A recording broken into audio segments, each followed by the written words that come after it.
मिरची महोत्सव संपला, आता सुरू आहे मान्सून महोत्सव। यावर्षी पावसानं जरा हजेरी लवकरच लावली।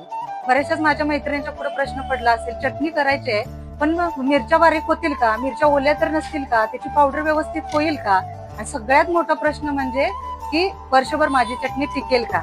या सगळ्यांचं उत्तर फक्त तुम्हाला स्वाद मसालेमध्ये मिळेल। अशा पद्धतीने मिरची कढईमध्ये गरम करून घेतली जाते आणि याचं मॉइश्चर काढून घेतलं जातं। परत टंकावरती आणून अशा पद्धतीने पूर्ण बारीक करून घेतली जाते। तुमच्या मिरची आणि मसाल्याची पावडर पूर्ण अशी बारीक करून त्याची चटणी बनवून दिली जाते। तुमच्या सगळ्यांच्या पुढे एक मोठा प्रश्न होता की बाई मी या वातावरणात केली तर माझी चटणी टिकेल का।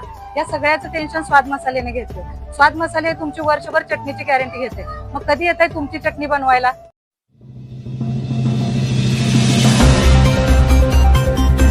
वाळवा आष्टा नियोजित MIDC प्रकल्प उभारणी संदर्भात मंत्रालयात बैठक।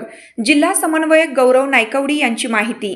वाळवा तालुक्यामध्ये वाळवा आष्टा परिसरात नियोजित MIDC निर्णय व्हावा व यातून या भागातील सुशिक्षित बेरोजगार तरुणांना त्यांच्या हाताला काम मिळावं, या उद्देशाने खासदार धैर्यशील माने व शिवसेना सांगली जिल्हा समन्वयक गौरव नायकवडी यांनी महाराष्ट्र राज्याचे उद्योगमंत्री उदय सामंत यांना विनंती केली होती। त्यानुसार मुंबई मंत्रालयात बैठक संपन्न झाली।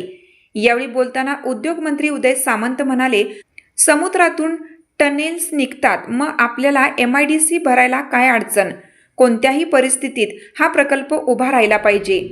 अधिकाऱ्यांनी तात्काळ जागेची पाहणी करून अहवाल पाठवण्याचे निर्देश दिले।